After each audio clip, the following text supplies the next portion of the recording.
Hello বন্ধুরা, রুনাস লাইফে সবাইকে অনেক অনেক স্বাগত আর অনেক অনেক ভালোবাসা। তো তোমরা সবাই কেমন আছো? আশা করছি সবাই খুব ভালো আছো, সুস্থ আছো। আরে জানি তোমরা দেখে কনফিউজড হয়ে যাচ্ছ সকাল সকাল কোথায় বেরিয়েছি।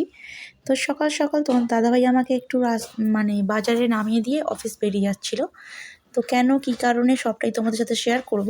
তো দেখো এখন বাড়ি চলে এসেছি আর আমি অনেক কিছু বাজার করেছি, মিষ্টি কিনেছি অনেক রকম, তারপরে দুধের প্যাকেট নিয়েছি। তারপরেই হঠাৎ করে তোমাদের সাথে কথা বলতে বলতেই এলো একটা ফোন, কারণ একটা পার্সেল এসছে আমার। তো পার্সেলটা নিতে গেলাম আমি। তো পার্সেলটা নিয়েছি, তোমাদের সাথে অবশ্যই শেয়ার করব।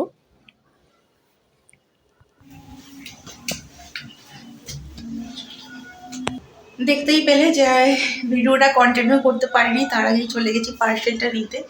তো চলো, যারা তোমাদের বললাম কী কী বাজার করেছি না করেছি তোমাদের সাথে সবটাই শেয়ার করবো। তো চলো দেখাই আগে। কিছু জিনিস তো আগে দেখিয়ে দিয়েছি, এদিকে মাংস আছে, আরও কিছু বাজারও করেছিল।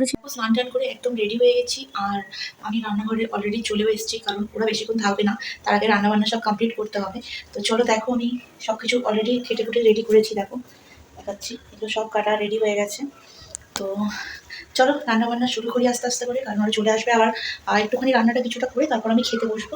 তো চলো রান্নাবান্না করি, তারপর যতটা পারবো তোমাদের সাথে শেয়ার করতে থাকবো। তাহলে দেখতে থাকো আর সঙ্গে থাকো। ফাইনালি আমার রান্নাবান্না একদম কমপ্লিট হয়ে গেছে, এখন বাজে 3:10 আর রান্না পুরোপুরি কমপ্লিট। এখানে দেখো সমস্ত কিছু রেডি করা আছে। তো খুব টেনশন হচ্ছিল, সিরিয়াসলি বলতে ভীষণ টেনশন হচ্ছিল টাইমে রান্নাটা কমপ্লিট করতে পারবো কিনা। ওরা চলে আসবে আর ওরা বেশিক্ষণ থাকবেও না। তার মধ্যে আবার বলেছে যে কিছু রান্না করবি না, কিছু রান্না করবি না, আগে থেকে বলে রেখেছে যে কিছু রান্নাবান্না করতে না। তো সেই কারণে আমি ভীষণ টেনশনে ছিলাম। আর রান্না করতে করতে মাঝখানে উঠে লাঞ্চটা করে নিয়েছিলাম। অ্যাকচুয়ালি বলছে আজকে যে বন্ধুটা আসবে, মানে বান্ধবীটা, ও ও আমার একদম সেই ছোট্টবেলার ফ্রেন্ড। আর ছোট্টবেলা শুধু বলবো না, মানে একদম যখন ওয়ানে ইনফ্যান্টে পড়তাম তখন থেকে আমার ফ্রেন্ড। আর ক্লাস 12 পর্যন্ত আমরা একসাথে পড়েছিলাম। তারপরে কলেজে অন্য কলেজ হয়ে গেছিলো, আমি অন্য কলেজ হয়ে গেছিলাম, কিন্তু ফ্রেন্ডশিপটা ছিল। আর আমার বিয়ে হয়েছে 2018-র 19th নভেম্বর, আর ওর বিয়ে হয়েছে 2018-র 2nd ডিসেম্বর। তো আমার বিয়ের আগে কিছুদিন আগে থেকে ওর সাথে আমার আর কোনো রকম দেখা নেই। আর যেহেতু আমার বিয়ের কদিন পরেই ওর বিয়ে ছিল, তো সেই কারণে ও আমার বিয়েতে আসতেও পারেনি। আর যোগাযোগটা ছিল জাস্ট ওভার দ্য কল। ওর সাথে কোনো রকম দেখা হয়নি। তো ও যখন আমার বাড়িতে আজকে আসবে বলেছে, আমার এক্সাইটমেন্টটাই অন্যরকম ছিল। কারণ বুঝতেই পারছো যে ছোট্টবেলার বান্ধবী। আর মানে কী বলবো, আমি মানে তোমাদেরকে বলে বোঝাতে পারছি না, আমার এতটা আনন্দ হচ্ছিল। বাইরে একটু আওয়াজ হচ্ছে, মানে পাখি টাকি ডাকছে, তো সেটাকে প্লিজ ইগনোর করো। আর তো ভাবলাম যে তোমাদের সাথে সেটা শেয়ার করে দিই, কারণ সবটাই তোমাদের সাথে শেয়ার করি, যতটা পারি সবটা শেয়ার করি বলাটা পুরো ভুল, কারণ সবটা আমি শেয়ার করতে পারি না। আর আজকে দেখতেই পেলে সকাল থেকে কিছু কিছু টুকরো টুকরো মুহূর্ত তোমাদের সাথে শেয়ার করেছি। আমি সকালবেলায় বেরিয়েছিলাম, রান্না রান্না করার সময় আমি একদম ভিডিও করতে পারিনি। ইভেন আমার এটা আসে না রান্না করতে করতে ভিডিও। যখন ও থাকে, মানে তোমার দাদাভাই যখন থাকে তোমাদের, তখন ও একটু ক্যামেরাটা ধরে দেয়। বাট আমার পক্ষে সম্ভব হয় না ট্রাইপড ফিক্স করে তারপর আবার ক্যামেরা অন করা।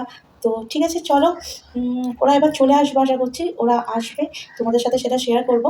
আর তাহলে চলো দেখতে থাকো আর সঙ্গে থাকো। তো ওরা আসবে আসবে করে ওরা আলটিমেটলি এসছে যখন, তখন 6:30 বেজে গেছে। আর এইটা হলো আমার ফ্রেন্ড, এর নাম সাধনা, আর ওর হাজব্যান্ডের নাম দীনেশ, মানে দীনেশ দা এসেছিলো। আর এই পুচকিটার নাম মিঠাই। তো ওই পুচকিটা কিন্তু ভীষণ সুইট, আর ওর এখানে এসে খুব ভালোও লাগছিলো। তো তারপর আমরা কিছুক্ষণ গল্প করতে করতে তোমাদের দাদাভাইও অফিস থেকে চলে এলো। তো দীনেশদা যেহেতু একা ছিল, খুব বোর হয়ে যাচ্ছিলো, সেই কারণে ও আসতে একটু বেশ দুজনের ভালো, মানে দুজনেই গল্প করার সঙ্গী পেয়ে গেছে।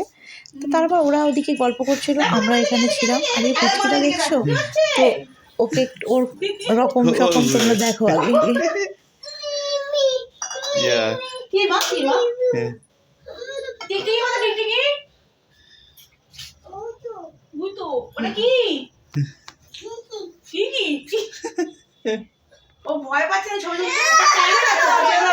আসলে পুচকিরা ছবি তুলতে খুব ভয় পাচ্ছিল। তো তারপরে এখানে যেহেতু রাত হয়ে যাচ্ছিলো, আমি সবাইকে বললাম খেতে বসে যাও। তো আমি যেইটুখানি পেরেছি, ওরা এত তাড়াহুড়ো করছিল, কিছু খাবো না, থাকবো না বেশিক্ষণ এই বলছিল বলে আমি তো বেশি কিছু রান্না করতেও পারিনি। তো চলো আগে ওদেরকে খাবারটা দিয়ে দিই, তারপর তোমাদের সাথে আবার কথা বলছি। এদিকে আমি এইটুখানি রান্না করেছি, তাতেই দীনেশ দা সাধনা দুজনেই বলছে অনেক কিছু করে ফেলেছিস, কেন করেছিস, বেশি বাড়াবাড়ি হয়ে গেছে এই সব বলছে। তো ফার্স্ট টাইম এসছে, এত বছর পর দেখা, তো বললো রান্না কিছু করব না, এটা কি হতে পারে? তো যাই হোক, চলো ওরা খেয়ে নিক, তারপর আবার কথা বলছি।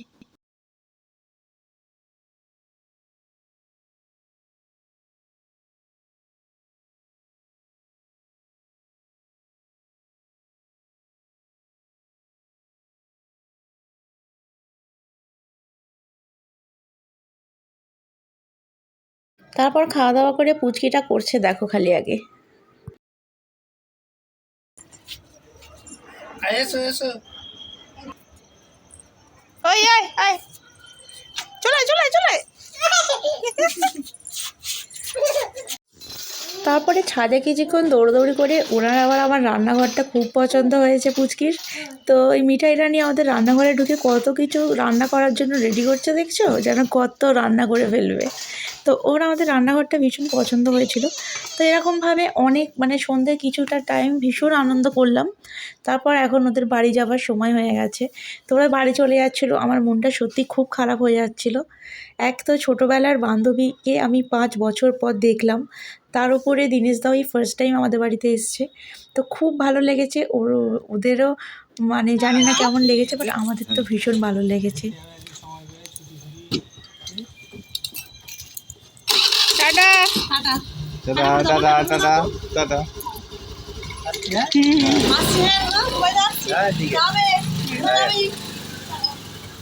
তো দেখো এখন বাজে 9:30 বেজে গেছে, 9:37, আর আমার ফ্রেন্ডরা জাস্ট গেল কিছুক্ষণ আগে।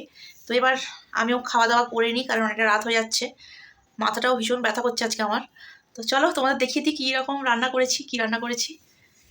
আমি রান্না করেছিলাম চিলি চিকেন, আর করেছিলাম ফ্রায়েড রাইস, আর স্যালাড ছিল, আর আর মিষ্টি এনেছিলাম, আর কিচ্ছু রান্না করতে পারিনি। চলো খাওয়া দাওয়া করে নিই, তারপর তোমাদের সাথে আবার কথা বলছি। তারপরে খাওয়া দাওয়া করে সকালে যে পার্সেলটা এসেছিলো সেটা তোমাদের সাথে ভাবলাম শেয়ার করে নিই। তো এখানে এসেছিলো কী বলো তো, এখানে এসেছিলো একটা ছোট্ট ঘড়ি, মানে আমি কিচেনের জন্য কিনেছিলাম। আমার ঘরে একটা ডিজিটাল ওয়াচ এরকম আছে বড়, তো আমি ভাবলাম রান্নাঘরের জন্য একটা ছোট্ট ঘড়ি হলে খুব ভালো হয়। তো সেই জন্য ভাবলাম যে ঘড়িটা তাহলে একটুখানি দেখিয়ে দিই, তোমাদের সাথে শেয়ার করে দিই কী এনেছে। আমিও ফার্স্ট টাইমই দেখছিলাম। তো তারপরে তোমাদের দাদাভাইকে বললাম তাহলে একটুখানি ঘড়িটা খোলো, তুমি দেখে মানে কী আছে খোলো, ভালোভাবে দেখে নিই। তো ও ব্যাটারি একটা দিয়েছিল, তো ব্যাটারিটাও লাগিয়ে দিল, আর উপরে এই প্লাস্টিকটা ছিল সেটা তুলেও দিল। বেশ ছোট্ট, ভালোই দেখতে। এখানে টেম্পারেচারটা দেখা যায়, হিউমিডিটি দেখা যায়, আর টাইমিং আছে। তো টাইম কটা বাজে এটা দেখতে গেলে তো তোমার মোটামুটি দেখা যাচ্ছে, বাট টাইমিংটা খুব ছোট, হিউমিডিটি আর টেম্পারেচারটা একটু বড় বড় করে আছে। তো যাই হোক, ঘড়িটা মোটামুটি দেখতে ভালোই, খারাপ নয়। আর ঘড়িটা নিয়ে আমি রান্নাঘরে এইভাবে ফিক্স করে দিলাম, যাতে রান্না করতে করতে আমি দেখতে পাই কটা বাজে। তো চলো, আজকে অনেকটা রাত হয়ে গেছে, এখনকার মতো মানে আজকের মতো গুড নাইট। দেখা হচ্ছে নেক্সট ভিডিওতে। যদি ভিডিওটা ভালো লাগে তাহলে লাইক কমেন্ট শেয়ার করতে ভুলো না, আর আমার চ্যানেলে নতুন হলে অবশ্যই চ্যানেলটাকে সাবস্ক্রাইব করো, পাশে থাকা বেল আইকনটাকে অল করে দিও, যাতে সমস্ত ভিডিও নোটিফিকেশন তোমরা সবার আগে পেয়ে যাও। টাটা, দেখা হচ্ছে নেক্সট ভিডিওতে। সবাই ভালো থেকো আর সুস্থ থেকো।